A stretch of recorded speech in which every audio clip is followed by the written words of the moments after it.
कहीं भी राम कथा होती है तो हनुमान जी आ जाते हैं। यदि हम दो लोग भी किसी कहीं रास्ते में भी खड़े होकर राम की बात करेंगे तो हनुमान जी वहाँ आ जाते हैं। जब भी हम राम कथा करें तो पहले हनुमान जी को बस प्रणाम करना चाहिए। अतुलधामम एवं शंका हृदय ज्ञान नाम सकल गुण निधान बाधना नाम आपने कथा बहुत अच्छी है, सत्संग बहुत अच्छी चीज़ है। कहा गया है कि जो अपने 4 युग होते हैं, सतयुग में ध्यान होता था, त्रेता में यज्ञ होती थी, ये जो विश्वामित्र जी यज्ञ कराने लगे यज्ञ होती थी, और द्वापर में पूजा, गोवर्धन पूजा, और कलयुग में जो अभी युग है इसमें सत्संग है। और कलयुग नाम ही राम आधार, न केवल राम का नाम ही आधार है। तो जो ये प्रसंग जो है चल रहा है ये श्रृंगार रस है। रामचरितमानस में, रामचरितमानस का प्राण है सुंदरकांड, जैसा भागवत का प्राण 10वां स्कंद है कृष्ण प्रकटोत्सव, उसी तरह से, लेकिन यहाँ राम प्रकटोत्सव प्राण नहीं है, यहाँ सुंदरकांड प्राण है। और ये श्रृंगार रस है। तो 9 रस होते हैं काव्य में, और सभी का रसों का वर्णन पूरा, इसमें वीर रस भी है, भयंकर रस भी है, रौद्र रस भी है, शांत रस भी है, पर श्रृंगार रस केवल इसमें है। और पूरा श्रृंगार का वर्णन तुलसीदास जी ने श्रृंगार को इतने मर्यादित ढंग से किया है, जिसका कई मानी अच्छी चीज़ों को उन्हें कहलवा दिया है। इसमें आता है कि जब राम छोड़ चलते हैं, युवती भवन झरोखन लाग, मैंने युवतियाँ झरोखों से देखती हैं। अब इसको आप दूसरा फिल्मी स्टाइल में तो दूसरा देखिएगा, तुलसीदास जी ने इसको इतनी बोलते हैं, नाथ लखन पूरा देखना चाहिए, उन्हें लक्ष्मण के मन में इच्छा है, तो जो यदि आपकी आज्ञा हो तो मैं दिखा लाऊं। अरे तुम राम देखे हो क्या? राम जी तो कभी जनकपुरी गए नहीं, पर कितने मर्यादित से कहते हैं कि आपकी आज्ञा हो तो मैं दिखा लाऊं। नगर दिखाए तुरंत ले आओ, मैं भी जाके दिखा के लेके आता। नगर माने वो जहाँ ये जो पुष्प वाटिका है, आजकल भी जो लोग रोमांस करते हैं तो वाटिका नहीं होता है, तो ये पूरा श्रृंगार वर्णन है और इतना बढ़िया, इतना मर्यादित है। तो उसमें अब रामचरितमानस का, जैसे आपने कहा रामायण वाल्मीकि ने लिखी, ये रामचरितमानस है। कहा गया कि इसका नाम रामचरितमानस क्यों रखा, राम कथा क्यों नहीं रखी? तो रामचरितमानस के 4 वक्ता हैं, 4 श्रोता हैं। आप पढ़ेंगे तो कहीं क्या आप बोलेंगे कि शंकर जी पार्वती जी से बोल रहे हैं, कहीं आप केवल भरद्वाज जी से बोल रहे हैं, कहीं भुषुंड गरुड़ से बोल रहे हैं। ये 3 वक्ता, 3 श्रोता हुए, चौथी हुए तुलसीदास और तो ये हुआ कि किसने मानस को, ये मानस क्यों?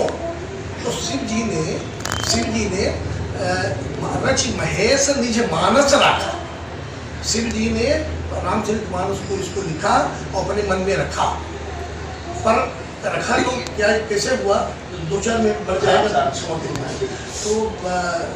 तो ये प्रसंग इतना अच्छा है कि इस पर बोलने की मेरी इच्छा थी, पर मैं दूसरे दिशा में जा रहा हूँ। तो उन्होंने कहा कि मानस क्यों रखा ना, तो वो एक बार श्री पार्वती जी को लेके जा रहे थे अगस्त उनके यहाँ, कुंभज ऋषि के बन गए। मानस कथा चल रही थी, पार्वती जी गई, पर उनकी इच्छा नहीं थी, उन्हें ध्यान से सुना कि आपको सबको कथा पता है कि जब वहाँ से आ रहे थे ऊपर जा रहे थे तो उन्होंने सोचा कि त्रेता युग है, और अच्छा ये देखिए हमारी युग हमेशा चलती है, जब कभी पहले कलयुग रहा होगा तो भी हम लोग आज कथा सुन रहे हैं, जिससे आज सुन रहे हैं। तो शिव जी ने देखा कि त्रेता युग चल रहा है, तो कहीं न कहीं राम जी मृत्यु लोक में आए होंगे। उन्होंने देखा कि वो है सीता जी का हरण हो गया है, और सबसे वो रोते गाते बोल रहे हैं कि कहाँ मेरी सीता को देखा, मेरी जानकी को देखा, मेरी सीता को देखा। और प्रणाम किया, उसमें बड़ा अच्छा एक चौपाई आती है, जानी कुछ समय, उनका खराब समय जान करके उन्हें ऊपर से प्रणाम। जब किसी का खराब समय हो तो अपन चिढ़ाने के लिए और सुनाइए क्या हाल चाल है, ऐसा जब उनका खराब समय है तो जान कुछ पूरा समय को वहीं से प्रणाम किया। पार्वती जी उसको प्रणाम कर रहे, अरे बोले वो सच्चिदानंद, और कहाँ सच्चिदानंद, वो देखो ये सच्चिदानंद रो रहे हैं, मेरी पत्नी कहाँ चली गई, मेरी पत्नी कहाँ चली गई, कैसे सच्चिदानंद? तो वो है लीला कर रहे हैं। अब आपको कहानी सब पता है, फिर वो जाती है परीक्षा लेने जाती है, परीक्षा लेने पे जाने पे वो बोल देते हैं, पहचान लेते हैं कि आप अकेले जंगल में कहाँ घूम रही है, शिव जी कहाँ गए, तो उनको बड़ा awkward लगता है। उसके बाद शिव जी ने उनको देखा ध्यान करके कि मैं सीता का रूप मेरी माँ का रूप रखा है, तो वो उस समय पार्वती से धीरे धीरे अलग हो गए। फिर वो पिताजी के यहाँ जाती हैं, यज्ञ होता है, वहाँ विध्वंस होता है। उसके बाद पार्वती सती है, तो पत्नी का पार्वती नाम नहीं सती है। और सती जी उसके बाद जाती है, फिर करोड़ों वर्ष तपस्या करती हैं। तपस्या करने के बाद पर्वत के यहाँ, हिमालय के यहाँ पार्वती नाम पड़ता है, पर जन्म लेती हैं। और जन्म लेने के बाद एक दिन पूछती है, जैसे बोलते हैं ऋषि महेश निज मानस राखा, पाई सुसमय शिवासन भाखा। अच्छा समय पा करके शिवा माने पार्वती, हम लोग अंग्रेजी में शिव को शिवा बोलते हैं, कृष्ण को कृष्णा बोलते हैं। कृष्ण माने द्रौपदी होता है, शिवा माने पार्वती होता है, पर हम अंग्रेजी में बोलते हैं तो इसलिए कृष्ण बोले हम, कृष्णा नहीं, विश्वामित्र विश्वामित्रा नहीं। तो ये थोड़ा ऐसा अपने को, तो उन्होंने कहा कि पाई सुसमय, अच्छा समय जान करके शिवा के सामने भागा। सुसमय क्या, कोई बसंत ऋतु क्या, गर्मी की ऋतु क्या? बोले नहीं। पार्वती ने जब तपस्या की और शिव से विवाह हुआ तो एक दिन बोलती है, बोले वो राम कथा आप सुनाइए ना, वो राम कथा आप सुनाइए। तो शिव जी ने वो कथाएं सुनाई, तो ये बना रामचरित मानस। और इसमें आप उत्तरकांड में आएंगे तो मानस रोग पे वर्णन, हमारे मन में क्या रोग होते हैं उस वर्णन है। अब ये आपके प्रसंग के बारे में 2 मिनट करेंगे। देखिए 2 चीजें हैं, बैकग्राउंड जो है इसका। त्रेता युग में यज्ञ होते थे।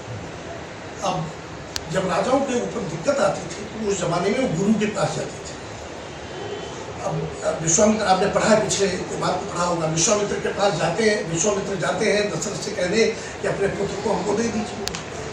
तो वो नहीं तैयार होते हैं, बोले वाह, चौथे पन में पुत्र मिले हैं और मेरे सभी पुत्र प्राण के जैसे हैं, सब सुत मोहि प्राण की नाई, राम देत नहीं बनत गोसाई। ये गोसाई राम को देते नहीं बनता, मेरे सभी पुत्र प्राण के जैसे हैं। लेकिन तब वशिष्ठ कहते हैं कि नहीं नहीं, ये दूसरे काम के लिए हुए हैं। अब देखिए यहाँ विश्वामित्र बोलते हैं कि हमको इनको ले जाना है, राक्षसों हमारे यज्ञ को नष्ट करते हैं, राक्षसों से इनको लड़ाई करना है, उनको मारना है, इसके लिए ले जाते हैं। और वशिष्ठ के कार्य सुन दे देते हैं। कैकेयी ने क्या गुनाह किया था? कैकेयी ने यही कहा था ना कि 14 वर्ष जंगल चले जाए, और उनके घर के पास में चित्रकूट था, 12 वर्ष रहे, पिकनिक कर रहे थे, चित्रकूट लोग जाकर सत्संग कर रहे थे, तो उसमें प्राण देने की क्या जरूरत पड़ गई? यहाँ विश्वामित्र बोलने में ले जाएंगे, राक्षसों से लड़ाई करेंगे, उनको मारेंगे, हमारे यज्ञ की रक्षा करेंगे। और कैकेयी केवल इतनी बेचारी कह रही है कि ये बच्चों के साथ भन चले जाए, मेरा बेटा राजा बनेगा, तो उसमें प्राण देने की जरूरत पड़ गई, वहाँ प्राण देने। कारण ये है जो आपने कहा गुरुदेव गो महेश्वरा, वह यहाँ गुरु है, वशिष्ठ है। उन्होंने कहा कि ये इसी के लिए पैदा हुए हैं, यही काम है इनका, इसलिए इनको जाने दीजिए। वहाँ वशिष्ठ नहीं, वहाँ गुरु नहीं है। यदि वहाँ गुरु होता तो दशरथ के प्राण न जाते। वहाँ कोई गुरु होता, अरे जाने दीजिए ना। यहाँ तो क्लियर कट करें कि राक्षस लड़ना है, वहाँ तो केवल बन जाने की बात करें, पर वहाँ गुरु, इसलिए गुरु का होना जरूरी है। और दोनों यज्ञ है। अब देखिए एक और, अब यज्ञ की रक्षा करने के ये धनुष स्वयंवर नहीं लिखते तुलसीदास, धनुष यज्ञ तात जनक तनया यह सोई, धनुष यज्ञ यही कारण हो, इसके कारण धनुष यज्ञ हो रहा है। यहाँ यज्ञ के अब जब दशरथ नहीं जाने देते, उनको विश्वामित्र से बोलते कि नहीं नहीं जाएंगे, तो बहुत समझाते हैं, मतलब देखो तुम्हारे पुत्र नहीं हो रहा था, जो उनके पुत्र नहीं हो रहा था, तो एक बार भूपति मन माही भय ग्लानि मोरे सुख नहीं। दशरथ भाई मुझे मेरे मन में ग्लानि है, पुत्र नहीं हो रहे हैं, बोले यही दिक्कत है, जाओ 4 पुत्र हो। श्रृंगी उसको बुलाया और यज्ञ करवाया। तो वशिष्ठ ने समझाया कि यज्ञ के पुत्र है ना, तुम्हारे काम तो नहीं हुए थे, यज्ञ की गई, यज्ञ के पुत्र हैं और यज्ञ की रक्षा के लिए बुला रहे हैं, तो तुम कौन होगा बीच में टांग बनाने वाली? ये तो यज्ञ के पुत्र है ना, और वो तो यज्ञ की रक्षा के लिए बोल रहे हैं, तुम्हारे तो पुत्र है नहीं, वो तो यज्ञ के पुत्र हैं। तो यज्ञ वो अब उसी टाइम इसीलिए ये कहा था दशरथ ने कि जब काम हो जाए तुम्हारा तो जल्दी पहुंचा देना, पर विश्वामित्र चल दिए लेके धनुष यज्ञ हो रहा है, वहां जा रहे हैं। और एक चीज और आती है, आप पढ़िएगा, जब राजा जनक ने चारों तरफ संदेशा भिजवाया कि हमारे यहाँ धनुष यज्ञ हो रहा है, जो धनुष को तोड़ेगा उसका जल की सूचना होगा। दशरथ क्या सूचना क्यों नहीं दी भैया? हर जगह सूचना दी, पर दशरथ को क्यों नहीं बुलाया, क्यों नहीं भेजा था? विश्वामित्र बोलते हैं धनुष यज्ञ, पर इसमें फिर अलग है, उसमें उन्हें कार्ड नहीं भेजा था, उन्हें केवल घोषणा की थी, उन्हें केवल घोषणा की थी। और इसमें फिर बहुत टाइम लग जाएगी, एक अलग भी स्टोरी और है। वो घोषणा की थी, एक बार उनके राज्य में राजा जनक के यहाँ वो नहीं हो रहा था, अकाल पड़ा हुआ था, तो इसमें कहानी जलश्रुति है, लिखा नहीं इसमें, जलश्रुति है। लोग की चीज़ें बहुत होती है, आप देखेंगे इसमें लक्ष्मण रेखा कहीं नहीं है। रामचरितमानस में आगे आप पढ़ेंगे कि लक्ष्मण जी ने कोई रेखा नहीं खींची, पर जलश्रुति ऐसी बन गई है लक्ष्मण रेखा आपकी, इसको आज पढ़ेंगे तो देखेंगे कहीं नहीं है, इसमें नहीं, वाल्मीकि में है, इसमें नहीं है। तो उन्हें अकाल पड़ गया, तो बोले कोई यदि सती औरत आए जिनके बता वो पानी खींचेगी और इस हमारे सूखी पीपल पेड़ हरा हो जाएगा तो वर्षा हो जाएगी। अच्छा उनको सूचना हुई, कौशल्या जी को दशरथ ने कहा कौशल्या में जाऊंगी और चले तो तैयार हूँ। तो चलने लगी उनकी दासी, बोली कहाँ जा रही है? बोले वो ऐसा ऐसा है। आगे बोले आप पानी भरने जाएंगी? पतिव्रता औरत कही है ना, तो मैं जाती हूँ, मैं आपकी दासी, आप पानी भरने जाएंगी, उसके यहाँ पानी है। वो चली गई, दासी चली गई, दासी ने सब किया, बरसात हुई। अब हुआ कि इनका राजकीय सम्मान किया जाए, कौशल्या जी आई है, तो वहाँ जो बोली मैं उनकी दासी, नहीं वो रानी नहीं है, मैं उनकी दासी हूँ, मैं आई हूँ, मेरा नागरिक सम्मान करने की जरूरत नहीं है। तो लोग कहानी बना लिए कि दशरथ के यहाँ इसीलिए जनक ने नहीं भेजा कि राम लखन को भेज के उनके दूध को दास को भेज दे, तोड़ दिए। इसलिए ये ऐसा, ये जब छुट्टी है तो ये जब ये पर धनुष यज्ञ में जब ये चलते हैं, जो कि उसमें दशरथ से पूछा नहीं और उन्हें कहा था कि काम हो जाए तो वापस भेजना, पर बोले नहीं धनुष यज्ञ है, एक यज्ञ पूरा किया दूसरे यज्ञ में जाएंगे। तो इस तरह से इसका वर्णन है। आप इतना बढ़िया तुलसीदास जी ने लिखा है उनके। अब देखिए इसे पूरा उनका जाय देखिया बहु नगर सुख निधान दो भाई, सुंदर बदन देखा युवा, वहाँ युवतियां हैं, जहाँ पे बोलते हैं ना बच्ची की शादी हो तो 3 तरह की इच्छा होती है। कन्या क्या देखती है? कन्या देखती है रूपम, काफी अच्छा, वो एहरी कंधर बाहु विशाला, जैसा युवतियों को पसंद लगते हैं, बड़े बड़े भुजाएं हैं, बड़े सिंह के रूप में है, सुंदर बदन है, आंखें हैं, लुका बने नेत्र हैं, पूरा इसमें लिखा है। आप उसमें इंग्लिश देखिए तो कन्या क्या देखती है? वित्तम, रूपम। माँ क्या देखती? वित्तम, घर में खाना होना है। पिता गुणम, पिता देखता है कि गुणी है लड़का कि नहीं, भले आज पैसा नहीं है, इंजीनियरिंग में एडमिशन हो गया, इंजीनियर हो गया, डॉक्टर हो गया तो कमाई लेगा। और जो हम लोग बाराती जो लोग रहते हैं, भोजनम, कैसी है, धार्मिक कैसी है, चाय नाश्ता कैसा है। और जो बंधु बांधव वो देखते हैं कि ये कुलम, उसे कुल की है, हमारी जात की नहीं है, जात की नहीं, फूफा जी नाना जी होती, ये चक्कर करते हैं।